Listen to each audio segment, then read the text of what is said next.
Now, before sizing a solar power system, you need to take into consideration the power rating of your loads and the runtime hours of the loads. Here we have our daily household appliances. This is a standing fan, a television, this is a blender, decoder, and we have our light bulbs. Now, when using bulbs in the solar system, don't use the incandescent bulb because of their high energy consumption. These are LED bulbs and they are energy efficient bulbs. So their energy consumption is low as compared to the incandescent bulb. So like I said, you need to look at the power rating of each of these appliances, their individual power rating. For this standing fan, the power rating is 72 watts. For this television, the power rating is 133 watts. For the blender, the power rating is 350 watts. The decoder, the power rating is 18 watts. So when you compute the wattage, it will help you in sizing the inverter. Then the runtime hours, for example, the standing fan is 72 watts. So if I want to know the daily energy consumption of this standing fan, I will multiply it by the number of hours I'll be using this fan daily. So let's assume I'm using it for 5 hours. It will be 72 multiplied by 5. So whatever I have is the total daily energy consumption of this standing fan. So always do well to carry out a load audit to know your energy consumption. So to know the energy consumption, multiply your power rating by the runtime hours. And there are different ways for you to know the energy consumption of your appliances or the wattage of your appliances. If you want to know the wattage of your appliance, that is the power consumption, you look at the back of the appliance like this one. There's a small label, or you call it the specification sheets or the nameplate. The nameplate will tell you the power rating of the appliance. It is always written at the back of the appliance. Like this television, the power rating is written behind this television. There's a nameplate here. Now, at times, the wattage may not be written there. What you see is voltage and amps. Power is voltage multiplied by current. So if you have the voltage, the AC voltage, and the AC current of this appliance, because these are all AC appliances, so you multiply the current by the voltage. But there are some that they have what's called an adapter. That adapter has already converted, it's a converter that's already converted the AC to DC. Like this decoder, it is using an adapter. So you plug the adapter to your AC outlet, it will now convert that AC to DC, step down the voltage. So what you'll be having, the input here is DC 12 volts, and the DC current is 1.5 amps. So here you multiply the DC voltage by the DC current. It will not give you the power rating of this decoder, because 12 multiplied by 1.5 will give you 18 watts. So always do well to know the power rating of your appliance, then to know the total daily energy consumption of that appliance, multiplying by the number of hours you are using that appliance per day. So I'm going to show you how to size a solar power system that will power these household appliances. Please let me know where you're watching from in the comment section. So here is our load analysis table. We have the TV, decoder, standing fan, blender, inner lights, security lights. So the TV, we have one, and wattage, the power rating of the TV is 133 watts. The total power will be 133 multiplied by 1.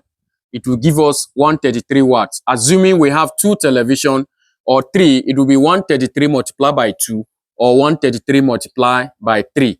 So the runtime is 5 hours. It means we are using this TV for 5 hours every day. Then the total daily energy consumption of this TV will be 5 hours multiplied by the total power, which is 133 multiplied by 5. It will give us 665 watts hour. So you do the same thing for all other appliances. The decoder is 118 watts, and the total energy consumption is 90 watt hour. So This is how to prepare the load analysis table. And from here, you have two data you're going to use: the total power and the total daily energy consumption. The total power here is 648 watts, and the total daily energy consumption is 2,271 watt hour. Now, this total power is what you use to size the inverter. The inverter we are going to use to power all these loads. Then this is what we are going to use to size the battery bank, our battery bank, and the solar panels. We will use this total daily energy consumption to size the battery bank and the number of solar panels that will generate the energy that will be stored in the battery bank. So the next components we are going to size, or the first component we are going to size, is the battery bank. So I'm going to show you how to size your battery bank. Now, this is how to size the battery bank. We have 7 steps. The first step is to determine your total daily energy consumption, which we have from our load analysis table after carrying out the load audit. So our total daily energy consumption is 2,275 watts hour. Then step 2, divide step 1 by 0.9. 0.9 here is the inverter efficiency. Check my previous videos. I explain what the inverter efficiency is. So if you divide by 0.9, you have 2,271 divided by 0.9. This will now give us 2,523 watt hour. Step 3, add any consumption from DC loads. Now, if you have DC loads that you want to connect to the solar system, you know the DC load, you will not connect it directly to your inverter. There are DC loads that you connect either to the charge controller or directly to your battery bank. So you don't need to divide by the inverter efficiency because you are not connecting them to the inverter. So for this one, we don't have any DC loads. So our total daily energy consumption will still be 2,523 watts. But if we have energy consumption from DC loads, we add it to this one to give us the total daily energy consumption.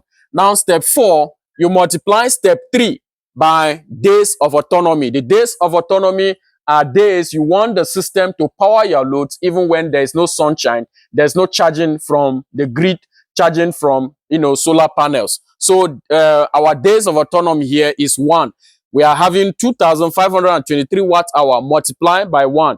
If you want to choose 2 days of autonomy, you multiply by 2. If you want to choose 3 days of autonomy, you multiply by 3. Days of autonomy normally ranges from 1 to 3 days of autonomy. So any days of autonomy you want to choose, you multiply this step 3 by the number of days of autonomy you want to use. But always discuss this with your client, the days of autonomy, because when you increase the days of autonomy, the size of the system will increase. If we multiply this value by 2, this one, the total daily energy consumption, will increase. And by this, it means the size of the battery bank will increase, and this will also increase the cost of the system. So discuss it with your client to know if he will be comfortable with it, because you have to work according to his budget. Then step 5, we have divide step 4 by temperature compensation factor of 0.9, which is equal to 2,523 divided by 0.9, which will give us 2,803 watt hour. Remember, when you're charging the battery and discharging the battery, there's always increase and decrease in temperature. So temperature also affects the age or the performance of a battery, so you have to take it into consideration. So we have a temperature compensation factor of 0.9. Then step 6, divide step 5 by DOD. DOD here is depth of discharge. So we are using 0.6 as our depth of discharge. This will be 2,803 watt hour divide 0.6. So we now have 4,672 watt hour. The last step is we are dividing step 6 by the nominal system voltage. Step 6 here is 4,672 watt hour. That is what we're having. And the nominal system voltage, that is the DC input voltage of your inverter. Are you going to use a 12 volt inverter, 24 volt inverter, or 48 volt inverter, or 36 volt inverter? In this case, we are using 24 volt inverter. So if you divide 4,672 watt hour, divide 24, we will have 194 amps hour. It has changed to amps hour, the capacity of the battery. Then approximately this will give us 200 amps hour. And this, you can have something like this. This is two batteries, positive, negative, positive, negative. This is 200 Ah, 200 Ah. Since it is 24 volts, you connect them in series. So this is be your positive and your negative. So this is what you will send to the inverter, and also connect your charge controller to this battery bank. So the two batteries are connected in series. Why? Because it is a 24 volt system. Now, if it is a 12 volt system, we can connect these two batteries in parallel. We will not connect them in in in series, because this is 12 volts. This is also 12 volts. So we can connect, reconfigure the system to a 12 volt system by connecting these batteries in parallel. Now, when you connect in parallel, the voltage will still remain 12 volts. It therefore means you are going to use a 12 volt inverter. So if we connect these batteries in parallel, like this one now is 24 volts, 200 amps hour. Now, if we connect them in parallel, the system will change. It will now be 12 volts and 400 amps hour. So you can use a 12 volt inverter or a 24 volt inverter, but the configuration, the battery bank connection will change. If you are using 24 volt inverter, you connect the two batteries in series to give you 24 volt, 200 amps hour. If you are using a 12 volt inverter, you connect in parallel to have 12 volts, 400 amps hour. So since we are using a 24 volt inverter, our battery bank is 24 volts, 200 amps hour. So this is how to size your battery bank. The next one, I'm going to show you how to size the solar panels that will generate the energy that will be stored in this battery bank. All right, this is how to size the solar panels. Please don't forget to let me know where you're watching from in the comment section. Now, the total daily energy consumption from step 3 in sizing the battery bank, when you go to step 3, when we are sizing the battery bank, is 2,523 watt hour. After, dividing by the inverter efficiency and adding all the DC loads, if you have any, it is 2,523 watt hour. The next step is that we are dividing this value by the performance ratio of the solar panels, and we are using 0.65. Watch my previous videos. I explain how the meaning of performance ratio. Now, we have 0.65. 2,523 divided by 0.65 will give us 3,882 watt hour after dividing step 1 by the performance ratio of the solar panels. Ideally, solar panels don't perform 100% of their rated capacity. So we need to put a safety factor so that our solar system will perform efficiently. Now, step 3, we divide step 2 by peak sun hours. Here we are using 4 hours, the number of sun hours on the average that you have in your location. So we are using 4 hours. So 3,882 divided by 4 hours will give us 971 watts. The last step is that we are dividing step 3 by power rating of the solar panel. So we are using 350 watts. You can use 200 watts, 150 watts, 440 watts, 500 watts, or 550 watts. But here we are using 350 watts. So if we divide 971 by 350, we'll have 2.8, approximately 3 pieces of 350 watt, solar panels. So this is how to size, your solar panels. So you can connect these solar panels in parallel if you are using a PWM solar charge controller. You connect them in parallel. Now, if you are using an MPPT charge controller, you can connect the 3 panels in series, because the MPPT charge controller have a higher PV input voltage, but the PWM charge controller, the PV input voltage is always low. So you try as much as possible to connect the solar panels to match with the nominal system voltage of your battery bank. So here we are using 24 volts. So these 350 watt solar panels, if we connect them in parallel, they will still be able to charge the 24 volts battery bank if you are using a PWM charge controller. But for the MPPT charge controller, you can wire the 3 solar panels in series. So the next one is how to size the solar charge controller. Don't forget to let me know where you're watching from. Now, to size the solar charge controller, size of SCC, which is solar charge controller, is equal to maximum power of the solar panels divided by maximum power voltage. The maximum power of the solar panel is 1050 watts. There are 3 pieces of 350 watt solar panels. Multiplied by 3 will give us 1050 watts. Now divide it by the maximum power voltage of the solar panel we have choose. The maximum power voltage of the 350 watts I have choose to use in this calculation is 38.48 volts. So if you divide by this, you have 27.3.